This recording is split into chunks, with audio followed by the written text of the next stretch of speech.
Hello my dear students, आइए आज की इस वीडियो में हम अपने इस पैसिव वॉइस के कंसेप्ट को आगे की तरफ बढ़ाते हैं। और जैसा कि आपको पता होगा, इसके जस्ट पिछले वाली वीडियो में हमने आपको 2 क्वेश्चंस दिए थे। जो एक्टिव वॉइस में थे उन्हें आपको पैसिव वॉइस में चेंज करना था। अगर आप कर लिए होंगे तो हम फिर उस क्वेश्चंस को बताते हैं कि कैसे पैसिव वॉइस बनेगा और आप उसको अपने से मैच करा सकते हैं। तो आइए, हमारा क्वेश्चन क्या था? क्वेश्चन शायद ये था कि he should have played cricket और he must have played cricket. यानी कि हमने इसके पिछले वीडियो में कुछ मॉडल से रिलेटेड पैसिव सीखे थे, आज भी मॉडल से ही रिलेटेड होगा। मॉडल जो पास्ट का सेंस देगा, जैसे मॉडल के साथ में हैव आएगा। जैसे अगर आपके एक्टिव वॉइस में अगर ऐसा रूल दिखाई दिया, कैसा कि सब्जेक्ट हुआ, सब्जेक्ट के बाद अगर आप देखेंगे तो मॉडल दिखाई दिया और इन मॉडल के बाद में हैव दिखाई दिया। और हैव के बाद आपको ये पता होना चाहिए कि हमेशा हम वर्ब की थर्ड फॉर्म लिखते हैं। क्या पता होना चाहिए कि हैव के बाद हमेशा वर्ब की थर्ड फॉर्म लिखते हैं। और इस थर्ड फॉर्म के बाद आएगा जो, वो आपका कहलाएगा ऑब्जेक्ट। यानी कि ये जो रूल आपको नज़र आ रहा है, ये जो रूल है ना, एक्टिव वॉइस का है। यानी कि मॉडल जो पास्ट से रिलेट करे उसका ये एक्टिव वॉइस का रूल है। फिर आप पूछेंगे कि सर इसका पैसिव तब फिर बनेगा कैसे? तो सब में वही कंसेप्ट कि ऑब्जेक्ट को ले जाइए, सब्जेक्ट बनाइए। ऑब्जेक्ट ढूंढिए कौन है, आपने ढूंढा यहाँ पे ऑब्जेक्ट, ये ऑब्जेक्ट हुआ। अब उस ऑब्जेक्ट को हमने यहाँ पे बनाया सब्जेक्ट, बन गया बिल्कुल। आइए, अब अगर ये सब्जेक्ट बन गया तो इसके हिसाब से मॉडल लगाएंगे, लेकिन मॉडल में जो यहाँ वही यहाँ भी लगाते हैं, क्योंकि मॉडल सब्जेक्ट पे डिपेंड नहीं करता है कि I we they you he she it के साथ चेंज हो। तो जो मॉडल यहाँ वही यहाँ पे भी लिख देंगे। फिर इस मॉडल के बाद में आप लिखेंगे हैव, और इस हैव के बाद में आप यूज करेंगे बिन। क्लियर? और बिन के बाद आप फिर लिखेंगे वर्ब की थर्ड फॉर्म, जो कि यहाँ पे थर्ड फॉर्म में ऑलरेडी वर्ब रहेगा, बस उसी को लिखना है और इजी हो गया आपके लिए। और ये थर्ड फॉर्म के बाद आप लिखेंगे बाय, और बाय के बाद आप लिखेंगे एजेंट। यानी कि ये जो नीचे का रूल दिख रहा है आपका, ये पैसिव वॉइस का रूल हुआ। अगर हमारा सेंटेंस एक्टिव वॉइस में इस ऊपर वाले रूल पे अगर आधारित है तो उसका पैसिव बनाने के लिए इस नीचे वाले रूल का हम यूज कर लेंगे। क्लियर? हाँ, तो आइए आगे बढ़ते हैं। अब आइए इस पे एक एग्जाम्पल हो जाए। एग्जाम्पल वही हो जाए जो आपको पिछले वीडियो में दिया गया था। जैसे दिया गया था, ही should have played cricket. He should have played cricket. He should have played cricket. यानी कि वह क्रिकेट, उसे क्रिकेट खेलना चाहिए था। शुड जो है सजेशन बता रहा है, पर शुड के साथ हैव प्लस थर्ड फॉर्म आया तो सजेशन पास्ट की हो गई कि उसको पास्ट में क्रिकेट खेलना चाहिए था, पर वो खेला नहीं। तो ही शुड हैव प्लेड क्रिकेट। इसमें आपको पता होगा कि ही जो है सब्जेक्ट, शुड जो है मॉडल ऑक्सिलरी वर्ब, यहाँ पे मॉडल ऑक्सिलरी लिख लेंगे, MODAL मॉडल ऑक्सिलरी। फिर हैव हो गया प्राइमरी ऑक्सिलरी, या दोनों को एक साथ में कंबाइन करके आप बोल देंगे ऑक्सिलरी वर्ब। क्या बोल देंगे? Auxiliary verb. फिर हैव क्या हो गया आपका? Third form. क्रिकेट क्या होया? क्या हो गया? क्रिकेट हो गया ऑब्जेक्ट। क्या हो गया? ऑब्जेक्ट हो गया। अब ध्यान से देखेंगे, यहाँ पे जो हमारा ऑब्जेक्ट है ना, उसको उठा करके हम सब्जेक्ट बनाएंगे। क्या करेंगे? सब्जेक्ट बनाएंगे। तो क्रिकेट को यहाँ सब्जेक्ट बनाने के लिए सबसे पहले लिखना पड़ेगा, और ये बन गया हमारा सब्जेक्ट। अब ये सब्जेक्ट बना तो इसके अकॉर्डिंग यहाँ पे वर्ब यूज किया जाता है। और मॉडल में ऐसी कोई बात नहीं है कि सिंगुलर है तो ये और प्लूरल है तो वो, ऐसे कोई नहीं है। तो जो यहाँ वही यहाँ, यहाँ शुड तो यहाँ भी शुड। समझ पा रहे हैं ना? शुड। फिर हैव जैसा वैसे ही हैव भी यहाँ आ गया। मतलब रूल के अकॉर्डिंग देखिए, मॉडल के बाद हैव, हैव के बाद बिन, तो बिन लगाइए। बीन के बाद वर्ब की थर्ड फॉर्म आएगा, वर्ब है यहाँ पे प्लेड और इसका थर्ड फॉर्म खुद ही प्लेड है, तो यहाँ पे लिखेंगे PLAYED प्लेड, फिर लिख देंगे बाई, और बाई के बाद लिखेंगे एजेंट। एजेंट कौन है? जो यहाँ पे सब्जेक्ट है उसका ऑब्जेक्टिव केस, तो ही का ऑब्जेक्टिव केस हिम। तो cricket should have been played by him, cricket should have been played by him, यानी कि क्रिकेट खेला जाना चाहिए था उसके द्वारा। ये हो गया आपका जो फर्स्ट क्वेश्चन था उसका आंसर। आप मैच कर सकते हैं अपने आंसर को कि क्या आपने ऐसा ही बनाया था या आप किसी और तरीके से बनाए थे। आइए अब ना इसको हम इसमें जो दूसरा वाला था वो भी देख लेते हैं। जैसे he must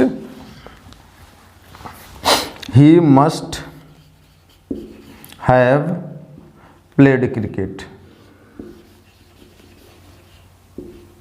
he must have played cricket, उसे क्रिकेट अवश्य खेलना चाहिए था। अवश्य मतलब इस पे एम्फेसाइज करते हैं, मस्ट का मतलब अवश्य खेलना चाहिए था, तो ही मस्ट हैव प्लेड क्रिकेट, यानी कि यहाँ पे जो ऑब्जेक्ट है ना उसे क्या करेंगे आप? सब्जेक्ट बनाएंगे। तो लिखेंगे क्रिकेट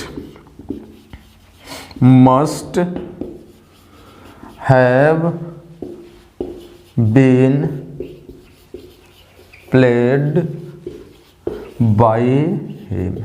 तो आप अपने आंसर की मैचिंग करा सकते हैं इन दोनों से। अगर आपने ऐसा ही बनाया है बिल्कुल आप सही बनाए हैं, अगर गलत हुआ हो तो आप इससे मैच करके आप सही कर सकते हैं। तब आइए हम आगे की तरफ बढ़ते हैं। तो आपने यहाँ पे क्या सीखा कि सब्जेक्ट के बाद एक मॉडल आएगा, मॉडल के बाद में हैव के बाद थर्ड फॉर्म, फिर ऑब्जेक्ट।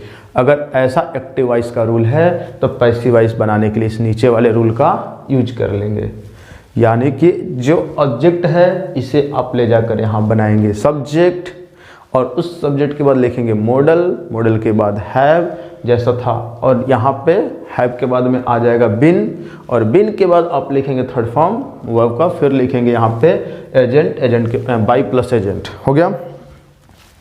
तो ये इस चीज़ को अब हम यहाँ से क्या करते हैं, इरेज करते हैं, अगर आप समझ गए हों तो।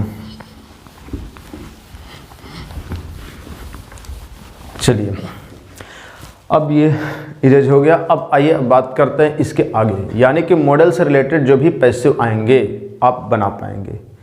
मॉडल के साथ अगर फर्स्ट फॉर्म आया तो भी बना लेंगे, मॉडल के साथ अगर हैव लग करके थर्ड फॉर्म आया तो भी आप बना लेंगे। मॉडल के ये दो रूल होते थे जिसको मैंने आपको बता दिया। अब हम बात करते हैं आगे की तरफ इंपरेटिव सेंटेंस की। किसकी? इंपरेटिव सेंटेंस की बात कर लेते हैं कि आखिरकार ये इंपरेटिव सेंटेंस होते क्या हैं। यहाँ पे लिखेंगे इंपरेटिव सेंटेंस।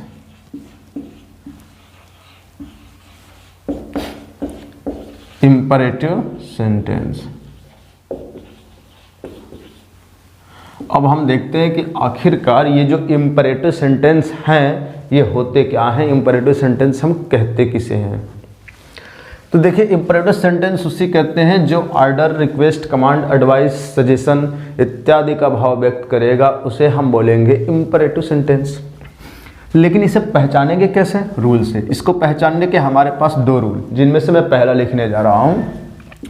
सबसे पहले तो ये आएगा वर्ब की फर्स्ट फॉर्म के साथ, फिर वर्ब के फर्स्ट फॉर्म के बाद आएगा ऑब्जेक्ट, और उस ऑब्जेक्ट के बाद में आएगा अदर वर्ड यानी कि अन्य शब्द। और दूसरा जो रूल होगा इसका, उसमें सबसे पहले लेट लग करके आएगा, लेट के बाद एक ऑब्जेक्ट आएगा, फिर उसके बाद वर्ब की फर्स्ट फॉर्म आएगा, उसके बाद फिर एक ऑब्जेक्ट या अदर वर्ड, मान लीजिए अदर वर्ड आएगा। ठीक है, यानी कि अगर कोई सेंटेंस, ध्यान से सुनेंगे, अगर कोई सेंटेंस इन दो रूलों पे आधारित हो तो वो सेंटेंस इंपरेटिव सेंटेंस कहा जाएगा। पहचान लेंगे। जैसे सबसे पहले वर्ब की फर्स्ट फॉर्म, फिर ऑब्जेक्ट, फिर अदर वर्ड अगर आ गया तो इंपरेटिव। अगर लेट आया, पहले ऑब्जेक्ट आया, फिर वर्ब की फर्स्ट फॉर्म, फिर अदर वर्ड में इधर कुछ भी आए उससे कोई फर्क नहीं पड़ता, वो है हमारा इंपरेटिव सेंटेंस। यहाँ पे हो सकता ऑब्जेक्ट ना भी आए, नहीं यहाँ पे ऑब्जेक्ट आएगा, यहाँ पे हो सकता है ना भी आए, और यहाँ पे भी हो सकता है कि ऑब्जेक्ट ना भी आए, बस केवल वर्ब के फर्स्ट फॉर्म से भी इंपरेटिव हो जाते हैं। चलिए आइए पहले उसको हम देखेंगे। पहले इनको आप याद कर लेंगे कि अगर इन दोनों सेंटेंस पे कोई, मतलब इन दोनों रूल पे अगर कोई सेंटेंस आधारित दिख रहा है आपको, तो वो सेंटेंस समझा जाएगा इंपरेटिव सेंटेंस। तो आइए अब ना इसको हम इरेज करते हैं। क्या करते हैं, यहाँ से इसको इरेज करते हैं, नीचे वाले को इरेज कर रहे हैं, ऊपर वाले को हम रहने दे रहे हैं। क्यों? क्योंकि अगर आप बोलेंगे कि इंपरेटिव सेंटेंस जो होंगे हमारे, अगर एक्टिव वॉइस में ये वाला अगर रूल यूज हुआ है, तो पैसिव वॉइस बनाने के लिए कौन सा रूल यूज करेंगे? अब इनके पैसिव वॉइस का रूल मैं लिखने जा रहा हूँ, समझ रहे हैं? आइए देखते हैं। यानी कि जो सबसे पहले वर्ब की फर्स्ट फॉर्म हो, फिर ऑब्जेक्ट, फिर अदर वर्ड आए। अगर एक्टिव वॉइस में ऐसा रूल हो तो इनका पैसिव वॉइस बनाने के लिए सबसे पहले आप लिखेंगे लेट। क्या लिखेंगे? लेट। फिर जो यहाँ पे ऑब्जेक्ट दिख रहा है ना, यहाँ पे सेम ऑब्जेक्ट को यहाँ पे लिखेंगे, सेम ऑब्जेक्ट या बस ऑब्जेक्ट ही लिखिए यहाँ पे। आप समझ लीजिएगा कि उसी ऑब्जेक्ट को यहाँ पे हम, इसी ऑब्जेक्ट को यहाँ लिखा गया है, ऐसा समझ सकते हैं। उसके बाद लगाएंगे क्या? बी। क्या लगाएंगे? बी। आपको पता होगा कि बिना बी का पैसिव वॉइस नहीं बनता, तो लगाएंगे बी। उसके बाद लिखेंगे वर्ब की थर्ड फॉर्म। फिर अदर वर्ड अगर कुछ है तो लिखिए, नहीं है तो छोड़ दीजिए। यानी कि पैसिव वॉइस के लिए आप ये वाला रूल यूज कर लेंगे। जैसे मान लीजिए मैंने आपके सामने लिखा ओपन द डोर। क्या लिखा?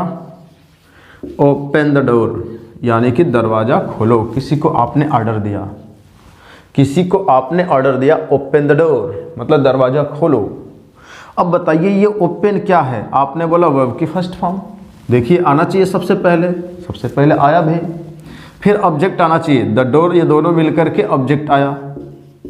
तो इसका मतलब आप इतना तो कह ही सकते हैं कि ये जो सेंटेंस है वो इस रूल पे आधारित है। ऐसा बोल सकते हैं ना? बिल्कुल बोल सकते हैं। तो अगर इनकी पैसिव वॉइस की मैं बात करूं तो यहाँ पे जो ऑब्जेक्ट है उठा करके आप लाएंगे, पहले नहीं लाएंगे, पहले लेट लिखेंगे ना। हाँ देखिए रूल पे देखिए, पहले क्या लिखेंगे? लेट। तो आप लिखेंगे लेट। उसके बाद अब ऑब्जेक्ट को लेट के बाद लिखेंगे, ठीक है? Late the door. यहाँ लिखा गया ना, यहाँ पे जो ऑब्जेक्ट वही यहाँ पे लेट के बाद भी आएगा। तो यहाँ पे जो ऑब्जेक्ट था वो लेट के बाद आया, लेट द डोर। और ये प्लस नहीं रहेगा, ये रूल में लिखते हैं ना। तो लेट द डोर, फिर लगाएंगे बी, यहाँ पे जैसा कि लिखा गया है। बी के बाद आप क्या यूज करेंगे? वर्ब की थर्ड फॉर्म। वर्ब कौन है यहाँ पे? ओपन। अब इसका थर्ड फॉर्म क्या होता है? Opened, OPENED, opened.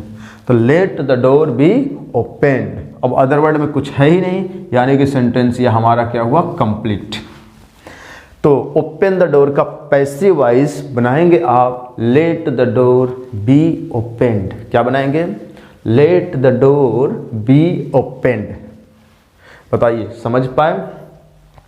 अगर आप समझ पाए तो हम आगे की तरफ बढ़ें, अगले कंसेप्ट की तरफ। चलिए आगे बढ़ते हैं।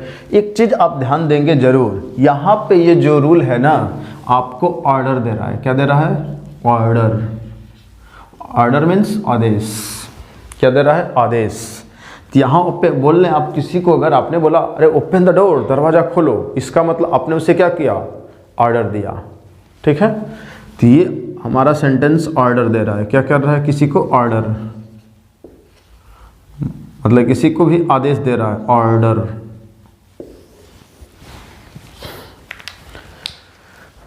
अब इसे इरेज करूं? आइए करते हैं।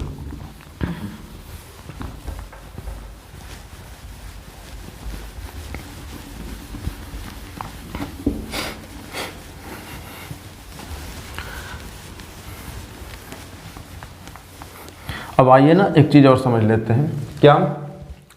कि अगर हमारे इंपेरेटिव सेंटेंस के एक्टिव वॉइस में सबसे पहले वर्ब की फर्स्ट फॉर्म हो, फिर ऑब्जेक्ट आए, फिर अदर वर्ड आए। अदर वर्ड में आ भी सकता है, कुछ नहीं भी आ सकता है।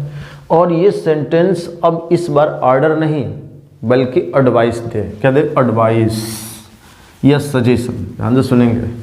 इसके जस्ट पिछले वाले में आपने लिखा ओपन द डोर, वो ऑर्डर दे रहा था। लेकिन इस बार ये एडवाइस या सजेशन देगा। क्या देगा? एडवाइस देगा या सजेशन।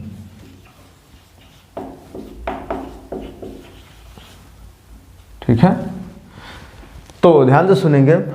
जब ये ऑर्डर एडवाइस या सजेशन, एडवाइस समझते हैं और सजेशन होता क्या है? देखिए, एडवाइस का मतलब जो बड़े लोग होते हैं वो छोटों को एडवाइस देते हैं। जैसे मान लीजिए कोई टीचर है, कोई स्टूडेंट है, तो टीचर पद में बड़ा माना जाता है और स्टूडेंट छोटा माना जाता है। तो टीचर जो है स्टूडेंट को एडवाइस दे सकता है कि आपको अगर इंग्लिश सीखना है तो एक दिन में 8 घंटे पढ़ने चाहिए। तो ये एडवाइस हुआ। वैसे डॉक्टर और पेशेंट की मैं बात कर लूँ तो डॉक्टर को बड़ा माना जाता है पेशेंट से। एज से मतलब नहीं है, मतलब पोस्ट से है, पद से, कि डॉक्टर का पद ऊंचा है, पेशेंट का पद छोटा है। तो डॉक्टर जो होगा वो पेशेंट को एडवाइस देगा कि आपको समय से दवा खानी चाहिए। ये एडवाइस हुआ। और जो छोटे होते हैं वो बड़ों को सजेशन देते हैं। ठीक है, जैसे मान लीजिए कोई स्टूडेंट अपने टीचर को एडवाइस नहीं बल्कि सजेशन देगा कि सर अगर आप हमको पढ़ाते वक्त साथ साथ में नोट्स भी दे देंगे तो थोड़ा सा ज़्यादा अच्छा रहेगा। तो वो सजेशन हुआ आपका। चलिए आइए, तो एडवाइस या सजेशन लगभग सेम ही है। बड़े लोग छोटों को एडवाइस देते हैं और छोटे लोग बड़े को सजेशन देते हैं, सुझाव। ठीक है, तो अगर इस रूल पे कोई सेंटेंस है, अगर वो एडवाइस या सजेशन का सेंस देने लग जाए तो इसका पैसिव वॉइस बनाने के लिए यहाँ पे जो ऑब्जेक्ट है इसे हम सब्जेक्ट बनाएंगे। क्या बनाएंगे? सब्जेक्ट। और जब वो सब्जेक्ट बनेगा तो उसके हिसाब से शुड लगाएंगे।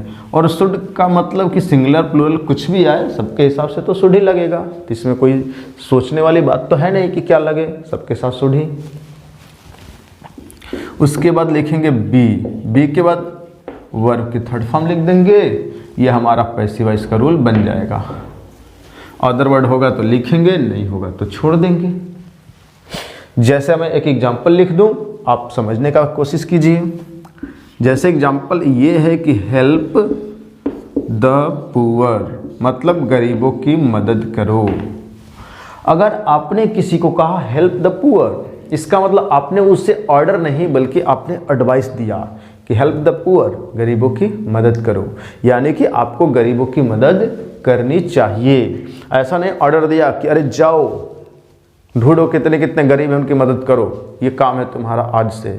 ऐसा कोई ऑर्डर नहीं दिया। मतलब हेल्प द पुअर मीन्स ऐसा नहीं कि आप जाइए घूमिए और आपका यही आज से काम बन गया कि आपको गरीबों को ढूंढना है, उनकी मदद करना है। ऐसा कोई ऑर्डर नहीं दिया गया है, बल्कि ये दिया गया है कभी भी आपको कोई गरीब दिखे या ज़रूरतमंद दिखे तो उसकी मदद आपको कर देनी चाहिए। समझ रहे हैं? तो हेल्प द पुअर आपका एडवाइस हुआ। क्या हुआ? एडवाइस। ठीक है, तो हेल्प द पुअर, गरीबों की मदद करो।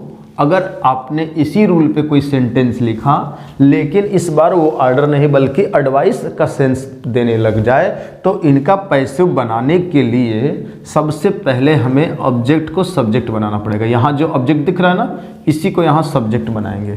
तो यहाँ पे ऑब्जेक्ट कौन है? The poor. सब्जेक्ट बनाएंगे तो बनाएंगे तो क्या बनेगा? The poor. ठीक है, उसके बाद शुड, देखिए यहाँ पे शुड लगाएंगे। फिर शुड के बाद क्या? हाँ बोलिए, बी। हाँ बी, तो द पुअर शुड बी। फिर थर्ड फॉर्म लिखेंगे ना। अब बताइए हेल्प का थर्ड फॉर्म आपको पता है? पता है तो लिखिए हेल्प्ड। तो the poor should be helped. ऐसे आप पैसे बनाएंगे। यानी कि इसी रूल पे, इस फर्स्ट वाले रूल पे अगर कोई सेंटेंस हो वो दो तरह का मीनिंग दे सकता है। पहला कि उस सेंटेंस से ऑर्डर का भी सेंस निकल सकता है। दूसरी चीज़ कि उस सेंटेंस से एडवाइस या सजेशंस का भी सेंस निकल सकता है। अगर उस सेंटेंस से ऑर्डर का सेंस निकल गया तो आप लेट के तरीके से बनाएंगे। जैसे open the door, late the door be open, आपने बनाया था भी। लेकिन बिल्कुल उसी सेंटेंस पे, उसी सेंटेंस की स्ट्रक्चर पे, मतलब इसी रूल पे अगर कोई सेंटेंस आधारित हो, लेकिन इस बार वो सेंटेंस ऑर्डर नहीं बल्कि एडवाइस या सजेशन का सेंस देता हो, तो उसका पैसिव बनाने के लिए इस नीचे वाले रूल का यूज करेंगे, यानी कि शुड बी लगा कर बनाएंगे। ऑब्जेक्ट को सब्जेक्ट बनाएंगे, फिर शुड बी, फिर थर्ड फॉर्म। जैसा कि help the poor should be helped. तो अगर आप इन बातों को समझ गए होंगे तो आपके सामने मैं एक छोटा सा क्वेश्चन रखने का प्रयास करूंगा, आप उनके आंसर देने की कोशिश जरूर कीजिएगा।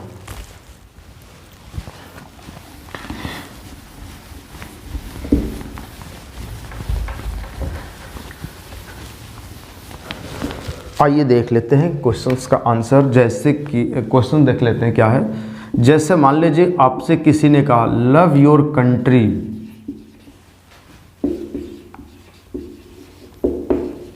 इसका मतलब कि अपने देश से प्यार करो। लव योर कंट्री, अपने देश से क्या करो, प्यार करो। अब बताइए क्या यह आपको ऑर्डर दिया जा रहा है कि जाओ अपने देश से प्यार करो? ऑर्डर तो नहीं लग रहा है।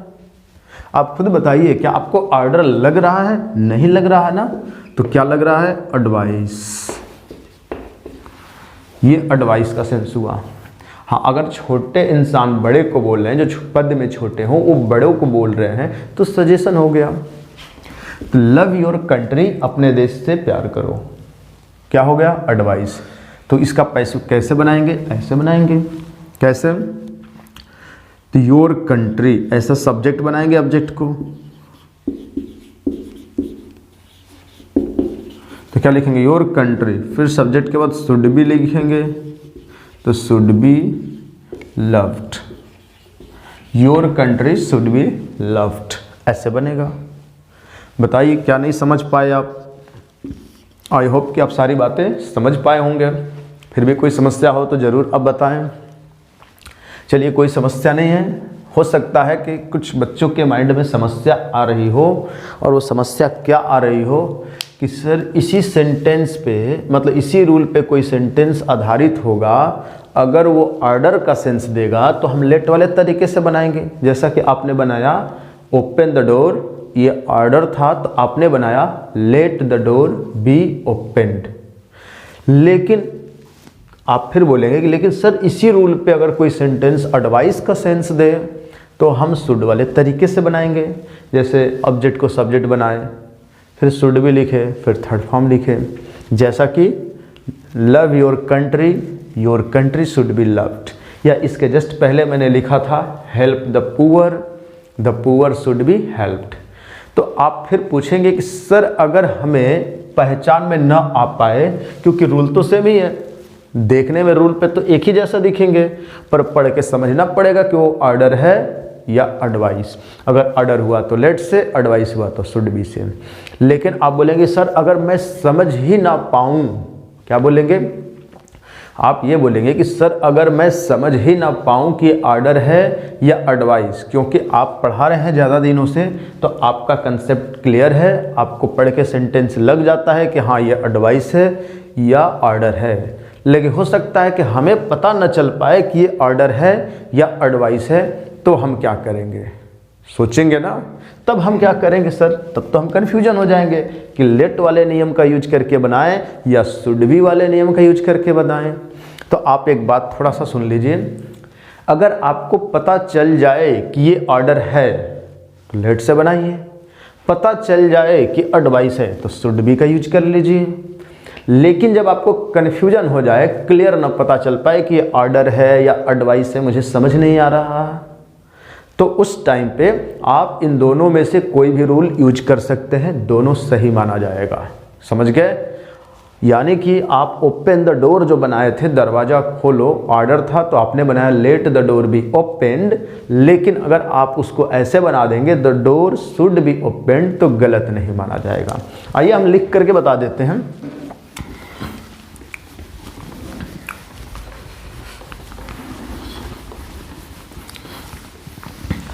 देखिए ध्यान से सुनेंगे। जैसे आपका सेंटेंस ये था कि ओपन द डोर मीन्स दरवाज़ा खोलो, ये था।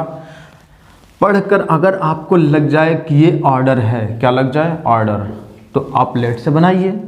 जैसे आपने बनाया late the door be open, मान लीजिए आपने ऐसा पैसे बनाया ये, पर इसी से हो सकता है आपको क्लियर ना पता चले कि वो ऑर्डर है या एडवाइस है, क्या पता समझ में ना आए आपको, तो इसी सेंटेंस को आप शुड से भी बना सकते हैं, यानी कि ऐसा लिख सकते हैं the door should B opened. ये बिल्कुल सही माना जाएगा, गलत नहीं होगा। अब आपको कन्फ्यूजन होने की ज़रूरत नहीं है, वो आपको ऑर्डर लगे तो लेट से बनाइए, एडवाइस लगे तो शुड बी से बनाइए, कन्फ्यूजन हो तो किसी से भी बनाइए, कोई दिक्कत नहीं है। वैसे अगर आप पहचान ले रहे हैं कि ऑर्डर है तो बेटर होगा लेट। वैसे मुझे पता है कि ऑर्डर है तो इन दोनों में अच्छा माना जाएगा लेट वाले को, शुड बी वाला भी गलत नहीं है, पर अगर कंपटीशन में आपके एग्ज़ाम में अगर ये दोनों ऑप्शन में आ गए एक साथ, वहाँ के लिए ये गलत हो जाएगा, क्योंकि ये पता होना चाहिए कि ऑर्डर है एडवाइस नहीं है तो लेट से बनाएंगे। पर अगर किसी ने लिखा ओपन द डोर, कहा कि इसको आप पैसे में कन्वर्ट कीजिए, तो आप ऐसे चाहे ऐसे कुछ भी कर सकते हैं। पर सही ये भी है, सही ये भी है, ये थोड़ा ज़्यादा अच्छा है, ये थोड़ा कम है। अगर एग्जाम में दोनों आ गए तो किसको सेलेक्ट करेंगे? जो ज़्यादा अच्छा है उसे सेलेक्ट करेंगे ना, तो ज़्यादा जो अच्छा होगा उसे सेलेक्ट करना होता है। तो इसलिए अगर ऑप्शन में दोनों आ गए तो ऊपर वाले को सही मानेंगे, नीचे वाले को गलत कर देंगे। हाँ, अगर ऑप्शन में ये फर्स्ट वाला नहीं हो, लेट वाला ऑप्शन में न दिया हो, ओपन द डोर का अगर ये दिया हो और बाकी के 3 और ऑप्शन दिए हों, तब आप यहाँ पे शुड बी वाले को सही सिलेक्ट कर लेंगे। क्या आप मेरी बातें समझ पाए? आई होप कि आप ये बातें समझ गए होंगे। चलिए, वैसे ही help the poor should be helped, या ऐसे बना सकते हैं let the poor be helped. ठीक है, वहाँ पे शुड वाला ज़्यादा बेटर माना जाएगा। अगर एग्जाम में दोनों आ गए तो शुड वाले पर सही टिक मारेंगे, क्योंकि आपका कंसेप्ट क्लियर है, आप पढ़ करके पहचान पा रहे हैं तो क्या है, एडवाइस है या सजेशन है या ऑर्डर है। लेकिन अगर आप ना पहचान रहे तब भी गलत नहीं है, सही है, क्योंकि ये जो ऑर्डर है पर ये किसी न किसी तरह से अगर इसको घुमाया जाए इसकी मीनिंग को, तो ये हमारा एडवाइस भी बन जाएगा। ठीक है, तो जो ऑर्डर है वो एडवाइस बन सकता है, लेकिन ज़्यादातर सेंस इसके ऑर्डर का है, प्रायोरिटी इसकी ज़्यादा है, एडवाइस भी हो सकता है, इसलिए दोनों सही हैं। समझ गए? अब एक चीज़ और आपको बता दूं, क्या एक चीज़ और बता दे रहा हूँ आपको, इसको आप याद किए रहिएगा। ठीक है, इनका पैसे बनाने का एक और तरीका होता है जिसको मैं अब बताना चाहूँगा आपके सामने।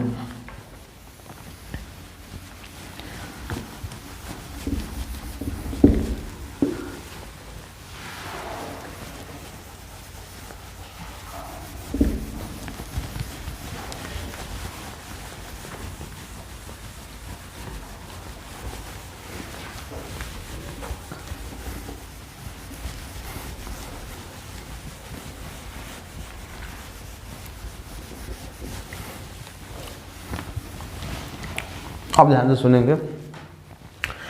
अगर आपका सेंटेंस ऐसा हो, सबसे पहले वर्ब की फर्स्ट फॉर्म, ठीक, इसके बाद अदर वर्ड। अदर वर्ड का मतलब ऑब्जेक्ट यहाँ पे आ भी सकता है और ऑब्जेक्ट की जगह कुछ और भी आ सकता है। फिर दूसरा चीज, तो अगर ये ऑर्डर का सेंस दे, किसका? ऑर्डर का। ये एक काम करता है ना, इसको आप ऑब्जेक्ट पहले लिख ही लीजिए, ऑब्जेक्ट के बाद आप अदर वर्ड लिखिए। ठीक है, रुकिए, इसको अच्छे से लिख ही दे रहा हूँ।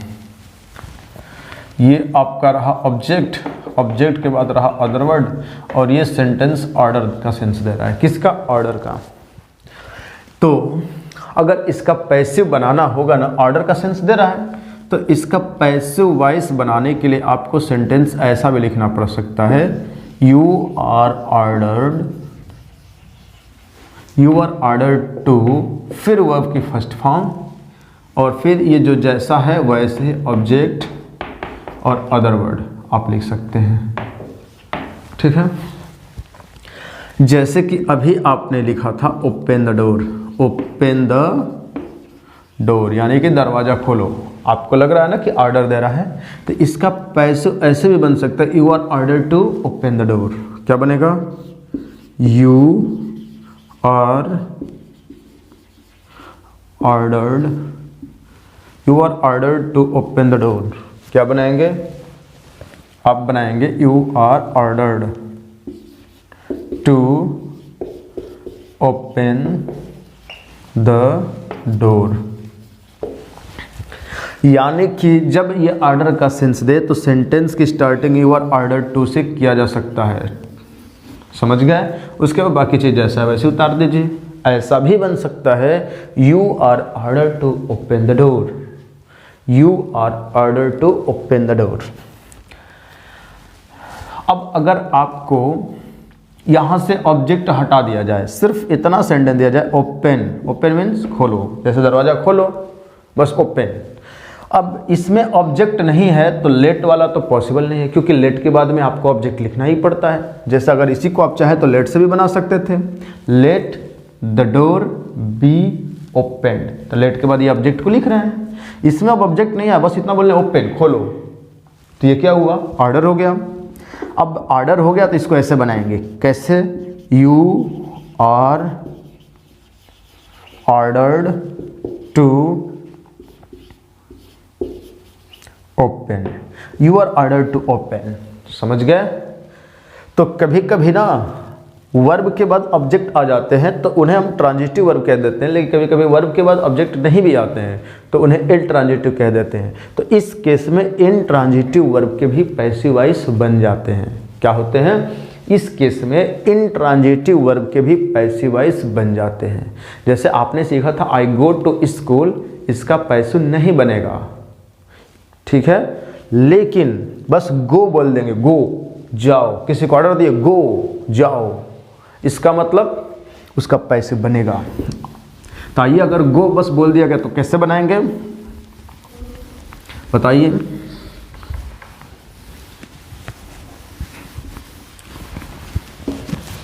जैसे किसी ने आपको ऑर्डर दिया गो, ऐसा बोला, इसका मतलब इंपरेटिव सेंटेंस हुआ जाओ, तो ऑर्डर हुआ तो यू आर ऑर्डर टू गो।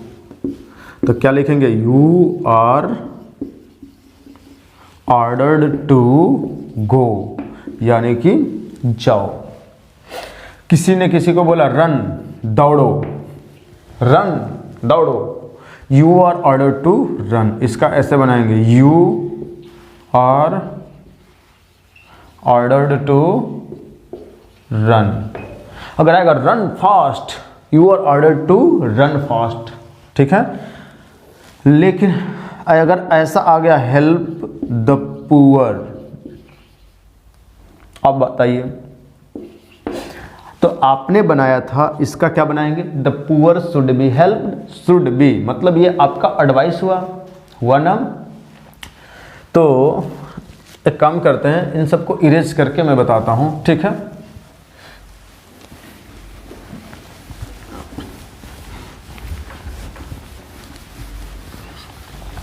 जैसे यही सेंटेंस है हेल्प द पुअर, ठीक है।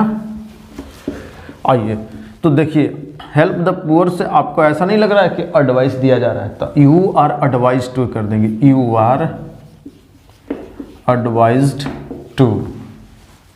जैसा ध्यान से सुनेंगे, एक वर्ड मीनिंग होता है ADVICE, एडवाइस मीन्स सलाह होता है, सलाह देना, सलाह देना नहीं बल्कि सलाह सिर्फ होता है, ये एक नाउन होता है। अब नाउन हुआ, इसका मतलब या तो ये सब्जेक्ट बनेगा सेंटेंस में या ऑब्जेक्ट बनेगा। हमारी नाउन की वीडियो में इस चीज़ को जानते होंगे, लेकिन आपने लिखा ADVISE, एडवाइज, क्या लिखे आपने? एडवाइज। तो ये जो है एक वर्ब है और इसको हम वर्ब के जगह पे ही लिखेंगे।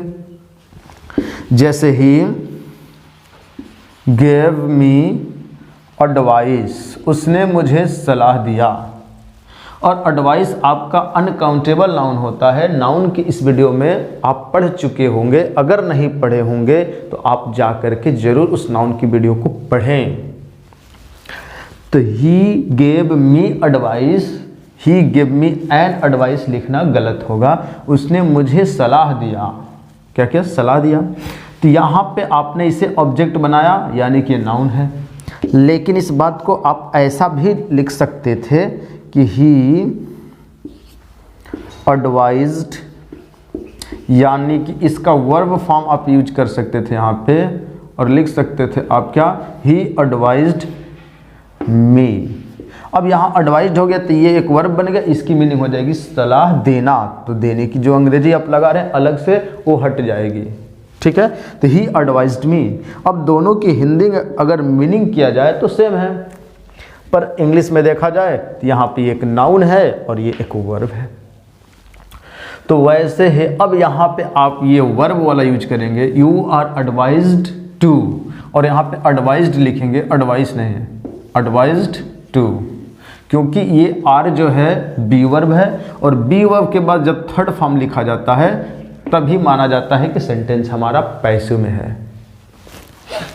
तो ही एडवाइज्ड मी, समझ गए, या ही गेव मी एडवाइस, दोनों की मीनिंग सेम है। बस आपको इतना याद रखना है कि ये एडवाइस एक नाउन है और ये एक वर्ब है, यानी कि इसे वर्ब के प्लेस पे लिखेंगे इसे, और इसे हाँ बोलिए नाउन के जगह पे लिखेंगे, ठीक है।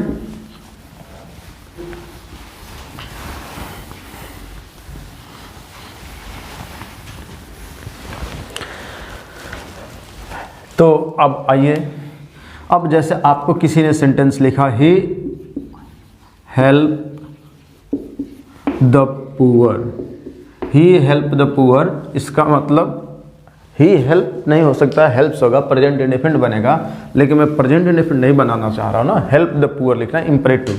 और ये किसी भी सेंटेंस की स्टार्टिंग कैपिटल लेटर से करते हैं, तो यहाँ पे आप कैपिटल लेटर लिखेंगे एच। हेल्प द पुअर, आपको ऐसा लग रहा होगा कि अब इस बार ये ऑर्डर नहीं बल्कि क्या है, एडवाइस है। तो इसको पैसिव बनाने के दो तरीके। पहला तरीका क्या, पहला तरीका कि शुड लगाकर बनाएंगे, दो नहीं तीन मानिए, कितने, तीन। पहला क्या, देखिए मैं तीनों यहाँ लिख रहा हूँ। पहला मेथड क्या रहा, हेल्प द पुअर, तो बनेगा द पुअर, क्या बनेगा, the poor should be helped, the poor should be helped, ऐसा बनेगा जैसा कि आप पढ़े हैं इसके जस्ट पहले वाले रूल में। और आप इसे ऑर्डर अगर मान रहे हैं, कहीं ना कहीं ऑर्डर भी हो सकता है, पर प्रायोरिटी ज़्यादा इसको मिलेगी एडवाइस की। अगर आप नहीं पहचान पा रहे हैं तो आपके लिए हो सकता है कि आप किसी सेंस में ऑर्डर भी मान सकते हैं, ओके। तो आप चाहें तो इसका ऐसा भी बना सकते थे, late the poor be helped, late the poor be helped, ऐसा भी बना सकते थे। और तीसरा तरीका क्या रहा, you are advised to help the poor, you are advised, अब ऑर्डर तो है नहीं है, अब कहेंगे सर कहीं ना कहीं ऑर्डर भी हो सकता है, तो ऑर्डर्ड भी लिख सकते हैं, पर ज़्यादातर बेटर क्या रहेगा इसके लिए, एडवाइज्ड। तो you are advised to help the poor, you are advise to help the poor, आपको एडवाइस दिया जाता है, सलाह दिया जाता है, टू हेल्प द पुअर मतलब गरीबों की हेल्प करने के लिए। तो यानी कि इस सेंटेंस के पैसे आप ऐसे तीन तरीकों से बना सकते हैं। वैसे ओपन द डोर का भी तीन तरीके से, पहला let the door be open, दूसरा the door should be open, तीसरा you are order to open the door. समझ गए। तो आपने यहाँ पे सीखा इम्परेटिव सेंटेंस के पैसिव वॉइस कि आखिरकार इम्परेटिव सेंटेंस के पैसिव वॉइस कैसे बनेंगे जो इस फर्स्ट वाले रूल पे आधारित होंगे। तो फर्स्ट वाले रूल पे आधारित अगर सेंटेंस रहेंगे तो उसके आप पैसिव बना लेंगे। आइए एक दो और एग्जांपल दे देते हैं जो आप खुद बनाएंगे, ठीक है। मैं और फिर बात करूँगा क्या, लेट वाला, यानी कि अगर एक्टिव वॉइस में लेट लग करके आएगा तो उसका पैसिव वॉइस कैसे बनता है, जिसकी चर्चा हम नेक्स्ट वीडियो में करेंगे। इस वीडियो में हम अब यहीं पे ब्रेक करेंगे, बस आपको थोड़ा सा प्रैक्टिस के लिए हम क्या करते हैं, सेंटेंस कुछ लिख देते हैं जिसको आप खुद करके आएंगे। जैसे मैंने लिखा राइट अ लेटर, अब इसको आप कितने तरीके से बना सकते हैं, इनका पैसिव वॉइस आप जितने तरीकों से बना सकते हैं आप बनाइएगा, बनाकर अपने नोटबुक में लिख लीजिएगा, या आप कमेंट भी कर सकते हैं जिसे मैं देख सकूं, ओके, आइए तो राइट अ लेटर। दूसरा आ जाएगा go to school, go to school, go to school ऐसा बना लेंगे। थर्ड नंबर पे आपका जो आएगा वो मैं लिख दे रहा हूँ क्या, प्ले विथ माई ब्रदर, ऐसे लिख दे रहा हूँ। क्या हो जाएगा, प्ले विथ माई ब्रदर, यानी कि मेरे भाई के साथ खेलो। ठीक है, 5 सेंटेंस देंगे, ये 3 हो गया। 4 नंबर पे मैं आपको दूंगा, क्या दूंगा, 4 नंबर पे हो जाएगा डू दिस वर्क, यहां लिख दे रहे हैं, do this work at once. At once mean समझते हैं तुरंत, यानी कि do this work at once, इस काम को तुरंत करो। और 5th नंबर पे आप लिखेंगे प्लीज। देखिए प्लीज वाला मैंने आपको अभी तक बताया नहीं, पर आप बनाइएगा। अगर नहीं आए तो हम नेक्स्ट वीडियो में इसकी चर्चा जरूर करेंगे। आप बना करके रखे रहिएगा, और जब हम बताएंगे तो आप अपने मैच आंसर को मैच कर सकते हैं, जैसा कि यहाँ पे किया। तो प्लीज हेल्प मी, यानी कि ये 5 सेंटेंसेज आपके सामने मैंने रखा, और इन 5 को आपको पैसिव वॉइस बनाना है, प्रैक्टिस करना है कि आपने कितना सीखा। और जितने जितने तरीक़ों से आप बना सकते हैं उतने तरीके से आपको बनाने हैं। ठीक है, तो आज के लिए सिर्फ इतना ही। अब हम नेक्स्ट वीडियो में मिलेंगे। प्लीज़ और काइंडली से रिलेटेड जो पैसिव वॉइस होते हैं वो कैसे बनते हैं, और लेट से जो स्टार्ट होंगे, मतलब एक्टिव वॉइस लेट से स्टार्ट होगा तो पैसिव कैसे बनेगा, इसकी चर्चा हम करेंगे नेक्स्ट वीडियो में।